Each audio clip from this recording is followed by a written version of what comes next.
வணக்கம் நம்மளே, நான் அரசு ராஜா. குஜராத் மாநிலத்தை சேர்ந்த ஒரு கணவன் மனைவி.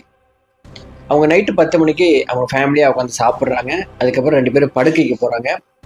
படுத்து தூங்கின 2 மணி நேரத்துல தான் பக்கத்துல படுத்திருந்த மனைவி காணாம். வீடு ஃபுல்லா தேடி பார்க்குறாரு, வெளியில போய் தேடி பார்க்குறாரு. அதுக்கப்புறம் தன்னுடைய மனைவி 50 நாளா காணாம். 50 நாள் கழிச்சு இவங்க தங்கியிருந்த வீட்டுல இருந்து 90 கிலோமீட்டர் அந்த பக்கம் இருக்கிற ஒரு வில்லேஜ்ல ஒரு விறகு குவியலுக்கு இடையில தன்னுடைய மனைவியை கண்டுபிடிக்கிறாங்க. எப்படி இங்க இருந்த மனைவி அங்க போனாங்க, அவங்க ஏன் அப்படி போனாங்கன்னு சொன்னாங்களா, இவரை கொண்டு போய் விட்டது யாரு, இதுக்கு இடையில நடந்த நிறைய மர்மமான விஷயங்களை தான் இந்த கிரைம் சம்பவத்துல நம்ம அவிழ்க்க போகிறோம். மறக்காம இந்த சேனலை சப்ஸ்கிரைப் பண்ணிங்க. முடிஞ்சா ஒரு லைக்கையும் போட்டு இந்த வீடியோவை கண்டினியூ பண்ணுங்க. குஜராத் மாநிலத்துல வதோதரா டிஸ்ட்ரிக்ட்ல தர்ஷன் பகுதி அப்படின்னு ஒரு ஏரியா இருக்கு. இந்த ஏரியாவை சேர்ந்தவங்க அஜய், அவங்களுடைய மனைவி ஸ்வீட்டி பட்டேல். இந்த அஜய்க்கு 40 வயசு, ஸ்வீட்டி பட்டேலுக்கு 37 வயசு. இவங்களுக்கு 2 வயசுல ஒரு ஆண் குழந்தை இருக்குது. ரொம்பவே அன்பான ஒரு குடும்பம். ஒரு வாடகை வீட்டில் தான் அவங்க இருக்கிறாங்க. அஜய் காலையில ஒரு 8 மணிக்கு வேலைக்கு போனார்னா நைட்டு 10 மணிக்கெல்லாம் வந்துருவார். பக்கத்துல இருந்த எல்லாருமே சொல்றதுன்னா, இந்த மாதிரி ஒரு கப்பலை பார்க்கவே முடியாதுங்க, ஒரு சின்ன சண்டை வந்ததா கூட எங்களுக்கு தெரியாதுங்க, அந்த மாதிரி தான் இந்த குடும்பத்தை பத்தி சொல்றாங்க.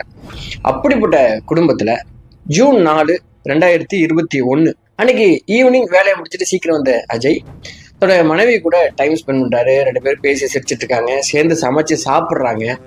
தன்னுடைய 2 வயசு குழந்தைய தூங்க வச்சுட்டு அதுக்கப்புறம் 10 மணிக்கு மேல கணவன் மனைவி 2 பேரும் தனிமையில இருக்காங்க. ஒரு 11 மணிக்கு 2 பேரும் தூங்க ஆரம்பிக்கிறாங்க. 12 மணிக்கு ரெஸ்ட் ரூம் போறதுக்காக கணவன் எந்திரிச்சு பாத்ரூம் போயிட்டு திரும்பி வர்றாரு. தான் பக்கத்துல படுத்திருந்த மனைவியை காணாம். சரி, மனைவி வந்து தண்ணி குடிக்க போயிருக்கலாம் அப்படின்னு நினைச்சிட்டு படுத்துட்டு வெயிட் பண்றாரு. ஒரு 5 நிமிஷம் வெயிட் பண்றாரு, வரல. 10 நிமிஷம் வெயிட் பண்றாரு, வரல. எந்திரிச்சு போய் ஹால் எல்லாம் தேடுறாரு, கிச்சன் எல்லாம் தேடுறாரு. அப்போதான் மனைவி வீட்டுல இல்ல அப்படின்னு தெரிய வருது.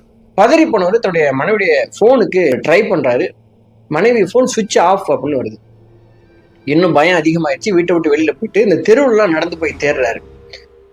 ரொம்ப தூரம் அப்படி தேடி போனவருக்கு வீட்டுல 2 வயசு குழந்தை தனியா இருக்கு அப்படின்னு தெரிஞ்சதும் பதறி அடிச்சுட்டு 1 மணி நேரத்துல மறுபடியும் வீட்டுக்கு வர்றாரு.